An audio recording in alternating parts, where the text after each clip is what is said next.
میرے بھائیو اور دوستو، اللہ تعالیٰ نے انسان کو جسم اور روح ان دو چیزوں کے مرکب سے پیدا فرمایا ہے۔ جسم کے بننے کا نظام اور ہے اور روح کے بننے کا نظام اور ہے۔ جسم کسی اور جگہ بنتا ہے اور روح کہیں اور سے آتی ہے۔ جسم زمین اور زمین کی غذاؤں کے مختلف مراحل پیش در پیش سے وقد خلقکم اطوارا، وہ مختلف شکلیں بدلتا ایک روپ میں ڈھلتا ہے، اور روح ایک لطیف اللہ کا امر ہے جس کا علم انسان کو نہیں دیا گیا۔ یسألونک عن الروح قل الروح من امر ربی وما اوتیتم من العلم الا قلیلا، کہ روح ایک اللہ کا امر ہے جس کے بارے میں تمہارے پاس کوئی علم نہیں ہے، لہذا اس کی تفصیل تم سمجھ نہیں سکتے ہو۔ روح آسمان سے آتی ہے، جسم زمین میں بنتا ہے، پھر 4 مہینے بعد اللہ اس کو آپس میں جوڑ دیتا ہے، زندگی متحرک ہو جاتی ہے۔ روح ہی کے ساتھ زندگی کی بقا رہتی ہے۔ جب اللہ اسے واپس نکال لیتا ہے تو سارے ٹائٹل ہٹ کر صرف ایک نام سب کو مل جاتا ہے، اور وہ میت کا ہوتا ہے۔ وہ حضرت مولانا ہو، وہ کوئی ڈاکٹر ہو، بادشاہ ہو، صدر وزیر ہو، سارے اعزاز ٹائٹل ہٹا کر اس پر میت کا لفظ مہر لگ جاتی ہے۔ اس میں سے کیا نکلا ہے؟ ہر چیز تو موجود ہے، اب یہ بولتا کیوں نہیں، اٹھتا کیوں نہیں، چلتا کیوں نہیں؟ اس میں سے روح نکل گئی ہے۔ روح ہمارے جسم کی اصل ہے، اسے نکال دو تو جانوروں کو بھی پتا ہے کہ اب یہ بے جان چیز ہے، چیونٹیاں کیڑے مکوڑے بھی اس کو کھانے لگ جائیں گے، جانور بھی کھانے لگ جائیں گے، زمین بھی اس کو گلانے لگ جائے گی، ہوائیں اس کو متغیر کرنے لگیں گی۔ روح انسان کے اندر ایک چلتا ہوا زندگی کا کارواں ہے، اسے جب اللہ واپس بلاتا ہے تو اللہ یتوفی الانفس حین موتها والتی لم تمت فی منامها۔ موت کیا چیز ہے؟ اس کے 200 جواب ہیں سائنس کی کتابوں میں، اور 200 جواب بذات خود بتا رہے ہیں کہ یہ ایک جواب بھی ٹھیک نہیں ہے، اور قرآن ایک جواب دیتا ہے اور وہی حرف آخر ہے، قل یتوفاکم ملک الموت اللہ یتوفی الانفس حین موتها۔ اللہ ہے جو تمہاری روحوں کو موت کے وقت کھینچ لیتا ہے، تمہارے جسم سے نکال لیتا ہے۔ تو میرے بھائیو، موت کے وقت انسان 2 کیفیت میں ہوتا ہے۔ کچھ لوگوں کی روح ایسے نکل رہی ہوتی ہے کہ ان کے رگ رگ میں وہ پھنس رہی ہوتی ہے۔ وَلَوْ تَرَى اِذْ يَتَوَفَّى الَّذِينَ كَفَرُوا الْمَلَائِكَةُ يَضْرِبُونَ وُجُوهَهُمْ وَأَدْبَارَهُمْ۔ کاش تم دیکھ سکتے وہ منظر جب اللہ کے فرشتے نافرمانوں کی روح کو نکال رہے ہوتے ہیں تو ان کے منہ پہ بھی مارتے ہیں، ان کی کمر پر بھی مارتے ہیں۔ اور اخرجوا انفسکم اليوم، نکالو آج اپنی روحوں اور جانوں، اب تم بچ نہیں سکتے ہو۔ وہ پیچھے ہٹنا چاہتے ہیں، رب ارجعون، مجھے واپس کر دے تھوڑی دیر کے لیے، لعلی اعمل صالحا، اب میں پورا ٹھیک مسلمان بن کے چلوں گا۔ تو اس کے جواب میں ہوتا ہے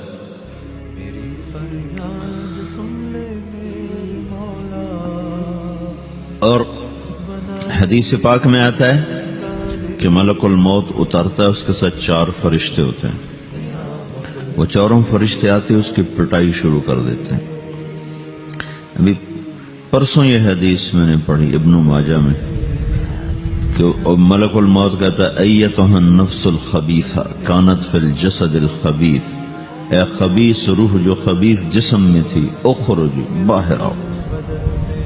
اب وہ واپس تو ہو نہیں سکتا، اپنے آپ کو روک تو سکتا نہیں، تو وہ حیران پریشان خوف زدہ، تو اس کے جواب میں اس کو ملک الموت کہتا ابشری بحمیم وغساق وآخر من شکلہ ازواج، تیار ہو جاؤ خوفناک عذاب کے لیے اور کھولتے پانیوں کے لیے، کانٹے دار جھاڑیوں کے لیے، اور بے شمار عذاب کی شکلوں کے لیے۔ تو اس کی روح کو جب کھینچتے ہیں تو رگ رگ سے وہ کٹ کے نکلتی ہے، تو سارا وجود زیر و زبر ہوتا ہے، سکرات کا درد ساری دنیا کے دردوں پر حاوی ہے۔ جب اس کی روح نکلتی ہے اور اس کو لے کر آسمان پر چلتے ہیں تو دروازے پر پہنچتے ہیں تو اندر سے فرشتے پوچھتے ہیں کون ہے؟ کہتے ہیں فلاں فلاں کا بیٹا ہے۔ کا نفس خبیثہ فی الجسد الخبیث، یہ تو وہی بدماش ہے جو بدماش جسم میں تھا، یہ وہ بدبخت روح ہے جو بدبخت جسم میں تھی، اس کے لیے آسمان کے دروازے نہیں کھل سکتے، اسے واپس کر دیا جائے۔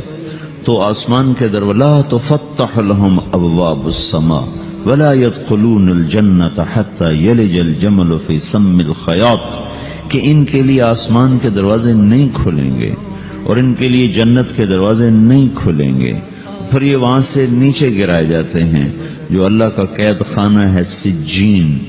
وما ادراک ما سجین کتاب مرقوم، وہ تمہیں خبر نہیں کہ وہ کیا خوفناک قید خانہ ہے جو اللہ تعالیٰ نے بنایا ہے، اسے وہاں دھکیل دیا جاتا ہے۔ پھر قیامت تک اس کے لیے انتظار کی گھڑیاں ہیں اور عذاب کی شدت ہے۔ اور جب کوئی نیک آدمی اللہ تعالیٰ کے دربار میں جانے کا اس کا وقت آتا ہے تو اللہ تبارک و تعالیٰ فرماتے ہیں ان الذین قالوا ربنا اللہ ثم استقاموا تتنزل علیہم الملائکۃ الا تخافوا ولا تحزنوا وابشروا بالجنة التي كنتم توعدون نحن اولیاؤکم فی الحیاة الدنیا وفی الآخرة ولکم فیہا ما تشتہی انفسکم ولکم فیہا ما تدعون نزل من غفور الرحیم۔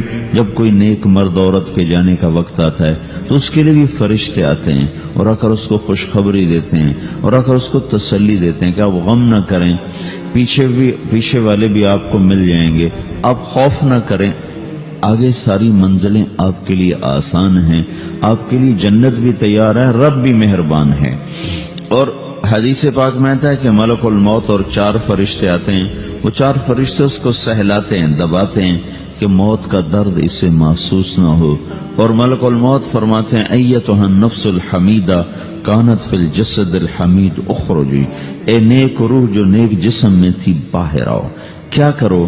وَأَبْشِرِي بِرَوْحٍ وَرَيْحَانٍ وَرَبٍّ رَاضٍ عَنْكِ غَيْرِ غَضْبَانٍ، آپ کو بشارت ہو آپ کے لیے جنت تیار ہو چکی ہے اور وہاں کی ساری نعمتیں آپ کے لیے میسر ہو چکی ہیں اور اللہ آپ پہ راضی ہو چکا ہے اور اللہ آپ پہ خوش ہو چکا ہے۔ اس پر اس کی روح کو نکالا جاتا ہے، پھر سارے فرشتے اس کو استقبال کے ساتھ جب آسمان پر لے جاتے ہیں تو اندر سے پوچھتے ہیں کون ہے؟ کہ فلاں فلاں کا بیٹا، فلاں فلاں کی بیٹی۔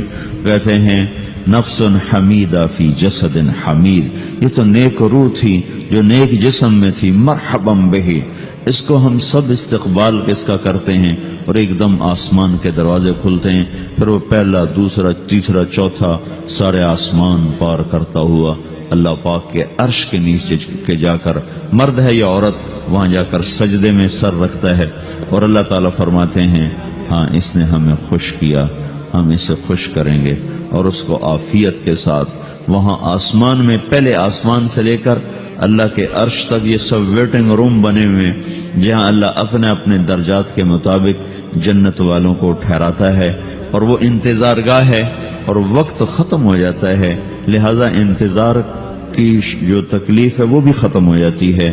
وقت ختم تو انتظار کا احساس ختم اور ٹائم کے گزرنے کا احساس ختم۔ تو جیسے اصحاب کہف کو اللہ نے غار میں داخل کر کے تو غار کے اندر سے وقت کو نکال کے باہر پھینک دیا، باہر 300 سال گزرے، اندر آدھا ہی دن گزرا تھا۔ وہ جب اٹھے تو وہ 25 برس کا نوجوان 325 سال کا ہو کے نہیں اٹھا، وہ 25 سال کی عمر میں اٹھا ہے، نہ ناخن بڑا ہے، نہ مونچھیں بڑی ہیں، نہ ان کی داڑیاں لمبی ہوئی ہیں، چونکہ تو زندہ تھے، مر نہیں گئے تھے، تو زندہ کے تو بال بھی بڑھتے ہیں، ناخن بھی بڑھتے ہیں، لیکن وہ اس طرح اٹھے کہ 300 برس گزر گئے اور 25 برس کا نوجوان 25 سال کی عمر میں اٹھا ہے، 20 برس کا 20 برس کی عمر میں اٹھا ہے، اور وہ کہنے لگے کم لبثنا، بھائی کتنا ٹھہرے ہیں؟ کہ یومن او بعد یومن، لگتا ہے کوئی دن آدھا دن ٹھہرے ہیں۔ وہ صحیح کہہ رہے تھے، باہر اللہ تعالیٰ نے وقت کی گھڑی کو چلائے رکھا اور اندر غار میں اس کو سوئچ آف کر دیا، نکال دیا، یہاں وقت کو داخل نہیں ہونے دیا، تو وقت کے گزرنے سے جو بھی اثرات مرتب ہوتے ہیں وہ ان پر مرتب نہیں ہوئے، تو وہ آدھے ہی دن کے بعد اٹھے ہیں، باہر 300 سال، اندر آدھا دن. یہی کچھ اللہ تبارک و تعالی برزخ میں کر دیتا ہے، وقت کو ختم کر دیتا ہے، گزرنے کا احساس نہیں ہوتا ہے. تو اس طرح میرے عزیزو، یہ دو موتیں ہر انسان دیکھتا ہے. جب وہ جنت کے فرشتوں کا استقبال دیکھتا ہے یا جہنم کے فرشتوں کی مار اور پٹائی کو سہتا ہے. رابعہ بصری رحمت اللہ علیہ کا انتقال ہونے لگا تو انہوں نے رات کو فوت ہوئی تو انہوں نے اپنی خادمہ کو بلا کے فرمایا کہ کسی کو بتانا نہیں، جب میں مر جاؤں تو پڑوس میں 2-4 کو بلا کر نا میرا جنازہ پڑھوا دینا، اور جس کرتے میں تہجد پڑھتی تھی وہی میرا کفن بنا دینا، اور صبح بے شک لوگوں کو بتا دینا، میرے مرنے کے بعد میری میت کو رکھنا نہیں، فوراً دبا دینا. جب ان کا انتقال ہوا تو انہوں نے پڑوس کے 2-4-10-20 آدمی بلائے اور ان کو تدفین تجہیز سب کچھ ہو گئی. صبح شور مچا کہ وہ رابعہ بصری کا انتقال ہو گیا. تو اگلے دن وہ خواب میں اس خادمہ کو ملی اور کہا بیٹی تیری بڑی مہربانی، تو نے میری وصیت کے مطابق عمل کیا. اس نے دیکھا کہ انہوں نے ایک خوبصورت سبز لباس پہنا ہوا ہے. تو وہ فرمانے لگی، انہوں نے سوال کیا کہ آپ کے ساتھ قبر میں کیا ہوا؟ تو وہ کہنے لگی کہ میرے پاس منکر نکیر آئے تھے اور مجھ سے کہنے لگے من رب کی، تیرا رب کون ہے؟ تو میں نے کہا سبحان اللہ، 40 برس جس کو میں نہ بھولا سکی اس کو 4 ہاتھ زمین میں آ کے میں بھول جاؤں گی. ان کا 42 برس کی عمر میں انتقال ہوا تھا.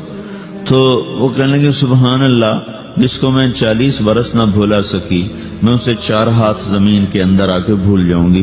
تو منکر نکیر کہنے لگے اس کا کیا حساب لینا؟ پھر انہوں نے پوچھا کہ وہ آپ کا وہ کرتا کہاں گیا تہجد والا جس میں آپ کو کفن دیا تھا؟ کہا وہ اللہ نے مجھ سے لے لیا ہے اور میرے اعمال کے خزانے میں رکھ دیا ہے. قیامت کے دن میرا وہ کرتا بھی میرے ترازو میں تولا جائے گا اور مجھے یہ لباس پہنایا ہے جو جنت کا لباس ہے. یہ بھی ایک موت ہے. اس طرح بھی لوگ مرتے ہیں. اور دوسری بھی ایک موت ہے، ہمارے علاقے کی بتا رہا ہوں، اپنے علاقے کی. ایک زمیندار مر گیا، اس کی قبر کھودی، ساری بچھوؤں سے بھری ہو، ایسے جیسے چیونٹیاں پھر رہی ہوتی. تو انہیں وہ بند کر کے دوسری کھودی، ساری بچھوؤں سے بھری ہوئی. پھر وہ بند کر کے تیسری کھودی، ساری بچھوؤں سے بھری ہوئی.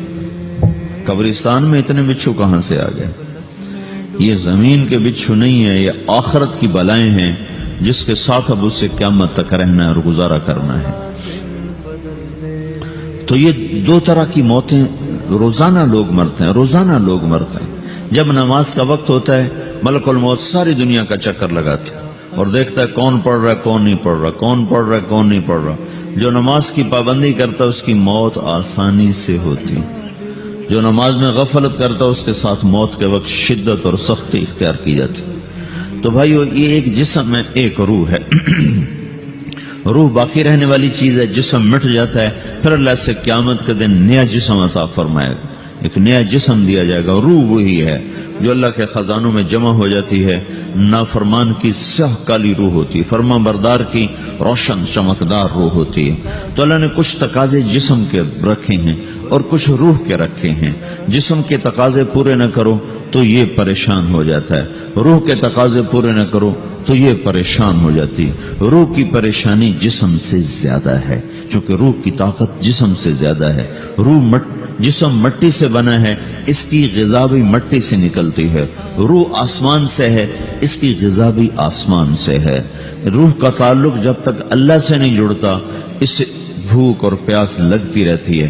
جسم کو جب تک روٹی اور پانی نہ ملے یہ تڑپتا اور پریشان رہتا ہے. جیسے اللہ تعالیٰ نے ہمارے جسم میں روٹی اور پانی کی طلب کو بے ساختہ رکھ دیا ہے. میں بیان کے دوران بھی پانی پی رہا ہوں، آپ دیکھ رہے ہیں کہ میرا حلق سوکھ جاتا ہے، مجھے طلب محسوس ہوتی ہے پانی. حلق سوکھتا ہے پانی کی طرف بھاگتے ہیں، بھوک لگتی ہم روٹی کی طرف بھاگتے ہیں.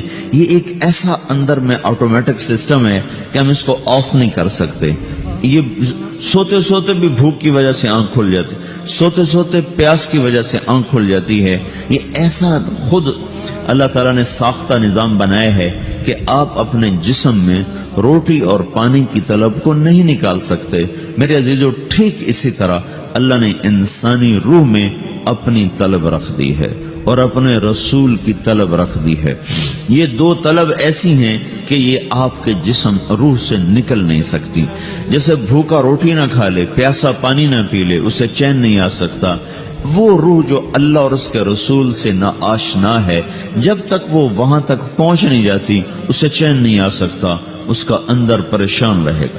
1997 میں جب جنید جمشید سے میری پہلی ملاقات ہوئی تو اس نے مجھ سے یہ سوال کیا کہ مولوی صاحب، ایک پاکستانی نوجوان جس گلیمر کو خوابوں میں دیکھتا ہے، وہ گلیمر تو مجھے زندگی میں ویسے ہی حاصل ہے، میرے چاروں طرف زندگی کا رقص ہے، اور میری زندگی کی ہر خواہش، ہر تمنا پوری ہے، اس کے باوجود میرے اندر اندھیرا ہے، میرے اندر خلا ہے، مجھے لگتا ہے میں وہ کشتی ہوں جس کا کوئی ساحل نہیں، جس کی کوئی سمت نہیں۔ www.darsulquran.com تو ایسا نہیں ہونا چاہیے۔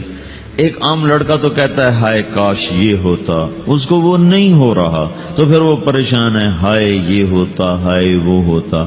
تو میں تو ہائے نہیں کرتا ہوں، میری تو ہر لذت اور خواہش میرے سامنے تشتری میں سجا کے پیش کی جا رہی، میں کیوں ایسا کر رہا ہوں؟ میں ہائے ہائے کیوں کر رہا ہوں؟ میرا اندر ویران کیوں ہے؟ میرے اندر میں خلا کیوں ہے؟ یہ وہی خلا ہے کہ وہ روح کی پیاس کو شراب میں بجھانا چاہتا ہے، وہ روح کی پیاس کو لڑکی میں بجھانا چاہتا ہے، وہ روح کی پیاس کو موسیقی سے بجھانا چاہتا ہے، وہ روح کی پیاس کو دنیا کی رعنائیوں میں 5 اسٹار ہوٹلوں سے بجھانا چاہتا ہے۔ روح کیا جانے روٹی کیا ہے، شراب کیا ہے، پانی کیا ہے، عورت کیا ہے، موسیقی کیا ہے، گھنگرو کیا ہے، پائل کیا ہے، چھنکار کیا ہے، روح کو ان چیزوں کی کیا خبر؟ امریکہ میں ہماری ایک جماعت تھی تو 4 لڑکے 2 لڑکیاں، 4 لڑکیاں 2 لڑکے مسلمان ہیں۔ تو ایک لڑکے کا نام رکھا تھا ابراہیم، اور اس کو جب پڑھایا نا کلمہ، انہوں نے کہا ہائے، انہوں نے کہا ہائے، اور دونوں ہاتھ یہاں رکھے سینے پر، دل پر، کہا ہائے۔ تو ہمارے ساتھی ہیں ڈاکٹر اختر، وہ کہنے لگے کیا ہوا کیا ہوا؟ کہنے لگا جب سے ہوش سنبھالا یہ جگہ خالی تھی،